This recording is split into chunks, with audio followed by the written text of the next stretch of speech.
नमस्कार, मैं सुधाकर त्रिपाठी और आप देख रहे हैं अवधपुरी न्यूज। आप जान रहे हैं दोस्तों कि न्याय की लड़ाई लड़ने के लिए, न्याय की बात रखने के लिए मैं हमेशा अपने चैनल से बात को रखता रहता हूं। और जो भी लोग परेशान हैं, जो लोग भी पीड़ित हैं, जो लोग भी शोषित हैं, जिनका कोई सुनने वाला नहीं है, मैं गांव गांव में जा करके उनके बात को सोशल मीडिया के जरिए उठाता हूं। क्योंकि प्रशासन भी कहीं ना कहीं नाकामयाबी वाला काम करती है, प्रशासन भी मौन हो जाती है, प्रशासन एकदम शून्य हो जाती है।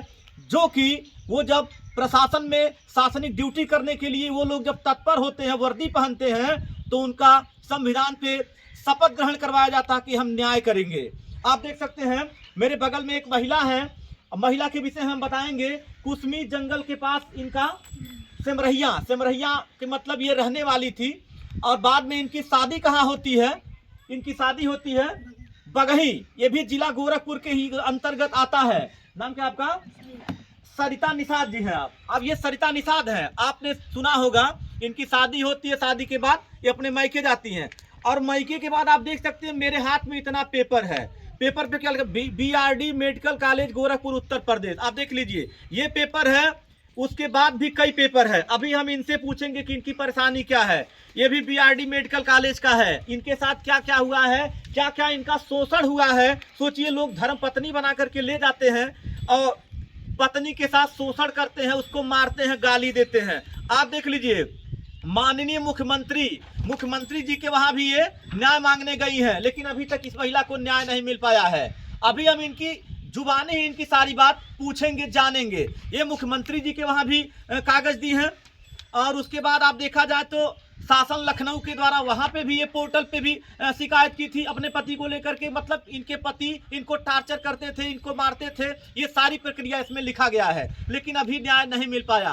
5-8 साल हो गया शादी से, 3 साल से ये न्याय मांग रही हैं। बताइए कैसे कोई महिला सह रही है, कैसे चल रही है, इसका अंदाजा लगा पाना शायद मुश्किल है। आप भी देख सकते हैं, ये भी चीज है। थाना बेलीपार जनपद गोरखपुर में ये भी दिया गया है तहरीर इनके न्याय के लिए, फिर भी न्याय नहीं मिला। मतलब मेरे हाथों में कई ऐसे कागजात हैं, आप इसको देख सकते हैं। मैं सही बोल रहा हूं, मैं झूठ नहीं बोल रहा हूं। और आप किया गया, इसको मारा गया, इसके पति मारे, इसके घर के लोग मारे। अब इन्हीं के जवाब मैं उसके जुबानी अभी बोल रहा हूं। अब महिला से ही पूछ लिया जाए। पिताजी बताइए, दौड़ रही है, शादी का अपने हाथ में ही रख लीजिए। शादी 2022 में पूरे परिवार मुझे मिल करके जहर, मेरे जेठ जेठान साथ तो मेडिकल में मुझे भर्ती, दूसरे लोग मुझे भर्ती, तो वहाँ पर मैं उनको झूठ बोल करके बचा दी थी। वो बच गए और मुझे अपने घर ले आए। मैं उनके घर आई। मतलब अच्छा, जहर क्यों पिलाए थे इसे अचानक? जहर वो लोग पिलाए, एक्सपायर हो गई थी, उसी वजह से वो लोग मुझे जहर पिलाए थे कि मैं मर जाऊं। और मुझे मेरे ऊपर झूठा इल्ज़ाम लगा करके मुझे कुछ भी वो लोग करने वाले थे। मुख्यमंत्री तक मैं ये पूरा अपना अभियान लेके गई थी, मुझे कुछ नहीं हुआ। मैं पहली बात है 1 साल तक, 3 साल तक, 4 साल तक ये लोग साथ में रहते हैं। बाद में बच्चे होते हैं, बच्चे मर जाते हैं। मरने के बाद क्या होता है कि पति और पति के भाई जो भी हैं, सारे लोग मिल करके महिला को मारने की साजिश करते हैं। आपको जहर पिला दिया जाता है। ये BRD मेडिकल कॉलेज का ये रिपोर्ट है, इसमें लिखा गया है। हाँ, BRD मेडिकल में मुझे लोग मैं कोई दूसरा मेरे गांव का था, वो मुझे भर्ती कराया जी। भर्ती कराने के बाद मुझे वहाँ पे मेरे पूरे परिवार वाले मिल के, सास ससुर जेठ जेठान सभी लोग मेरा गुड़धरिया लगे करने कि मुझे बचा लो, हम तुमको बचा लेंगे, तुमको बचा लेंगे। तो मुझे वहाँ पे बोलना पड़ा कि मैं जहर अपने ही खाई हूँ, इसीलिए वो लोग बच गए। और घर लाने के बाद मुझे बहुत मारे वो लोग कि मैं मर जाऊं। देखिए, ये भी मैं ऐसा ही कराऊ थी, मेरे पूरे कमर में बहुत ज़्यादा दर्द रहता है। 1 मिनट, पहली चीज तो एक चीज ये है कि महिला अगर अपने ही जहर पी रही है तो ये भी कहीं ना कहीं गलत है। अगर किसी का शोषण किया जा रहा है तब तो कोई मजबूर होता है। बहुत लोग प्रताड़ित करते हैं कि कोई आत्महत्या कर लेता है, तब भी तो गुनाहगार हैं। मतलब इनके पति और इनके पति के जो भी भाई हैं, जो भी परिवार के लोग हैं, सास ससुर हैं, ये भी गलत है। फिर भी ये महिला अपने पति को, अपने पूरे परिवार को आप बचा ली, लोग आपका पैर छूने लगे। जी मैं बचा लूँ, क्योंकि खेत में मेरे मुझको जहर पिला को दे रहा था, मुझे कुछ नहीं पता चल रहा था। कोई दूसरा मुझे ले जा करके सदर में भर्ती किया। अचानक मतलब बन पा रही थी, क्योंकि मुझको उनको शक्ल दिखाई नहीं दे रहा था, मेरे आँख से एकदम अंधेरा छा गया था। और मुझे ले जा करके सदर साहब मुझे भर्ती किया, वहाँ से मुझको मेडिकल में जाना पड़ा। नहीं दे रहा था, कुछ भी पता नहीं चल रहा था। मैं सिर्फ उल्टी कर रही थी, दवा मतलब मैं पूरा बदबू हो रहा था, कोई मेरे पास नहीं आ रहा था। उसके बाद मेरे मतलब 2 दिन के बाद कि 1 दिन के बाद मुझे होश आया, तो मेरे जेठान, मेरे भसुर रामाकांत और मेरे बगल के 2 लोग थे, मुझे चिरौरी लगे करने कि माफ़ कर दो, जाने दो, उन लोग को मत दिया। तो मैं पुलिस वालों से मतलब झूठ बोली कि मैं खुद का जहर खाई हूँ और मैं गुस्से में जहर खा ली हूँ। मैं यही बयान दे करके उन लोग को बचाई, पर मुझे नहीं पता था कि मुझे बचाने के मुझे इतना बड़ा सज़ा मिलेगा। मेरे पति को लोग दूसरी शादी करवा देंगे और मुझे घर से बेघर कर देंगे। मुझे अगर ये पता होता तो मैं उस दिन ये झूठ नहीं बोली होती। अपने परिवार वालों के साथ किसी तरह से मैं रहूँगी, उन लोग को बचा लेती हूँ, भले ही मेरा परिवार थी तो उसका एक कदर की, लेकिन पति ने क्या किया, पति ने इनको मारा, मारने के बाद जहर पिलाए। हॉस्पिटल के लोग, सारे लोग जाते हैं, जाने के बाद ये मना भी, चलिए मान जाती हैं, ये घर आती हैं, फिर इनको मारा पीटा जाता है। हाँ, मुझे बहुत मारे लोग। मैं इसमें मैं देख सकते हैं, शायद ये मतलब रीढ़ की हड्डी का ये एक्सरे है। आप देख सकते हैं इसमें, ये मतलब जहाँ एक्सरे करवाई थी, इनको जहाँ चोट लगी थी, मेरी रीढ़ की हड्डी में चोट लग गया, उसमें मतलब सूजन बता रहा है। इस आती हूँ, घर में ही रहती हूँ, दिन डूबता है तब मैं बाहर निकलती हूँ। इतना ज़्यादा मेरे कमर में दर्द होता है, बेल्ट बांध के मैं अंदर ही सोई बैठी रहती हूँ, बाहर नहीं आती हूँ। यही मेरा बचाने का गुण बात था कि मैं उन लोग को बचाई और मुझे इस तरह वो लोग किए। ज़्यादा करके मुझे मेरे भसुर रामाकांत, रामदास, उनकी दोनों मतलब मारने के बाद मैं वहाँ से घर आई थी।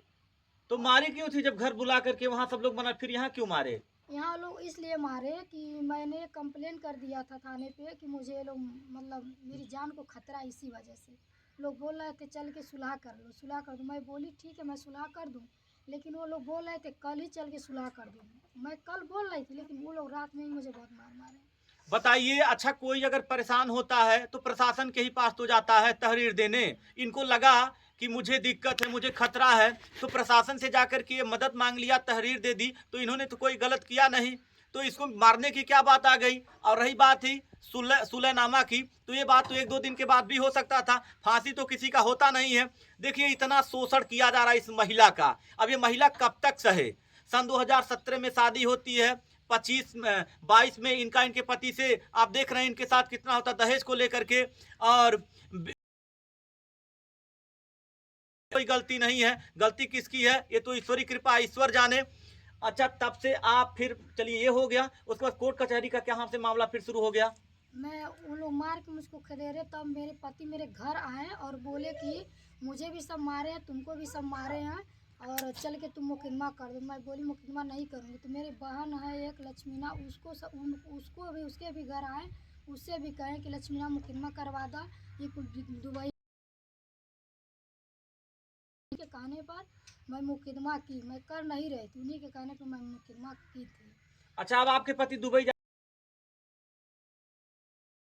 जाऊंगा तो मेरा कुछ कर नहीं पाओगे, ये धमकी भी देते हैं कि कुछ कर नहीं पाओगी। हाँ। आप जान रहे हैं प्रशासन इस समय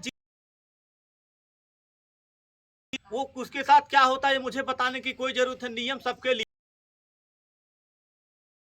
आपकी धर्म पत्नी है और धर्म पत्नी के साथ आप इस तरह से शोषण कर रहे हैं, आपको कहाँ न्याय मिलेगा? यदि यार शादी ही ना करो, यदि पत्नी को खुश नहीं रख पा रहे हो या पत्नी के अंदर कोई दिक्कत है, कोई में उसका खर्चा नहीं दे सकता हूं, तो शादी ही क्यों करते हो? इसके लिए प्रशासन इसको संज्ञान में ले और जाकर के ऐसा जो भ्रष्टाचार हो रहा है समाज में, वो उनके घर गए नहीं गई थी कि बुलाई नहीं थी उनको? पुलिस बात की क्या नहीं, मैं नहीं जानती हूँ, लेकिन मेरी जो बड़ी वाली जेठान है वही कहती है कि मेरा पति घर बनवाया, मैं तुझे नहीं रहने दूंगी घर में, और अपने तेवर की दूसरी शादी करवा के रहूंगी। इन्हीं लोगों के रिलेशन की वो लड़की भी है, उसका नाम रिंजा है, उसके बाप का नाम, उसके नाम का का नाम उर्मिला है शायद, मुझे मेरी जो अभी आप गई थी थाने पे, बेलीपार थाने पे आप तहरीर दी हैं, तो क्या पति के पास फोन नहीं गया था थाने से? मतलब कुछ इस तरह के आपको पता चला कि फोन आया था? अभी सुबह में आया था फोन, तो पुलिस वाले मुझसे पूछे तुम विदेश ना जा पाए, और अब मुझे नहीं मालूम वो लोग घर गए कि नहीं गए। मतलब अभी भी आपको मतलब कोई चीज मतलब बुला करके थाने से या यहाँ से आपके पति की तरफ से कोई फिर बातचीत नहीं, मुझे कोई भी बात का पता नहीं चल पाया है। अच्छा, नहीं न्याय मिल रहा है, फिर आप क्या करिएगा? आपके भाई और पिताजी कब तक आपका खर्च देखेंगे? अब मेरे भाई और मेरे भाई लोग भी मेरा मतलब वो नहीं है, मेरे पिताजी बस मेरा खर्चा देख रहे हैं। अब मैं कहाँ जाऊंगी मुझे खुद नहीं मालूम है, मैं क्या करूंगी मुझे खुद नहीं मालूम है। अब तो मुझे यही लग रहा है अपने आप को मैं ख़त्म कर दूं। अब मेरे सास ससुर और जो न्यायालय है, पुलिस थाना, वहाँ पे जाए कि मतलब आप कारण वही है। आपके अंदर अब ये चल रहा है कि मैं खुद खुशी कर लूं? हाँ, मैं खुद खुशी कर लूँ, क्योंकि मेरा कहीं से सपोर्ट नहीं मिल रहा है। मेरे पति दूसरी शादी कर लिए, बिना तलाक दिए वो दूसरी शादी कैसे कर लिए? न्याय में तो दिया जाता है, बोला जाता है कि बिना तलाक के दूसरी, जब हाँ, ये भी सही बात है, बिल्कुल। दूसरी शादी किए कैसे? जब लोग कहते हैं कि दूसरी बिना तलाक के दूसरी शादी नहीं हो सकती है, तो कैसे हो गई दूसरी शादी? मैं यही कहना चाहूँगी। मतलब इसका भी आपको न्याय चाहिए, मतलब ये भी आपके दिमाग में चल रहा है कि बताइए इस तरह का समाज में हो जा रहा है। हाँ, अब आप क्या न्याय, मतलब अच्छा चलिए ठीक है, प्रशासन के लोग आपको बुलाते हैं, आप न्याय की बात मतलब क्या न्याय चाहती हैं? मैं यही न्याय चाहती हूँ कि वह उसको छोड़ करके मुझको रखे और इज्जत से रखे, और नहीं रखेगा वो तो मुझे तलाक दे दे। मतलब आपको नहीं रखना है तो कोई दिक्कत नहीं, हाँ, वो आपको मुझे तलाक दे दें। हाँ, मुझे आपको तलाक चाहिए, हाँ, मतलब जब वो नहीं रख रहे हैं तब आपको तलाक चाहिए। हाँ। और यदि वो कहेंगे कि तुम मुझे तलाक दे दो तो आप क्या कहिएगा? मैं क्यों तलाक दूँ? मैंने तो शादी नहीं किया, उनका इंतजार कर रही हूँ, मैं उनका इंतजार आज भी कर रही हूँ। और वो दूसरी शादी क्यों किए? मेरा बिना तलाक किए कैसे दूसरी शादी किए? देखिए, क्या पत्नी ने कहा है कि दूसरी शादी कर लिए हैं, दूसरी बीवी को रख लिए हैं, उसी घर में उसके साथ सो रहे हैं, खा रहे हैं, पी रहे हैं। जो भी पति पत्नी का धर्म होता है क्या नहीं है, वो तो बताने की बात नहीं है, लेकिन एक महिला की ईमानदारी देखिए कि महिला ने दूसरी, अगर वो खुश रहना चाहते हैं तो मुझे हंस के दे दे, क्योंकि मैं उन्हीं के कहे के मुताबिक आज तक बैठी थी, और मैं कुछ थाने जा रही थी। कितना बार भी मुझे कहा गया कि तुम अपना अप्रैल में आएगा मुझको ले जाएगा, पर मैं पूरा वेट कर रही हूँ और वह नहीं आया। तब मैं उनके खिलाफ परसों जा कर के वहाँ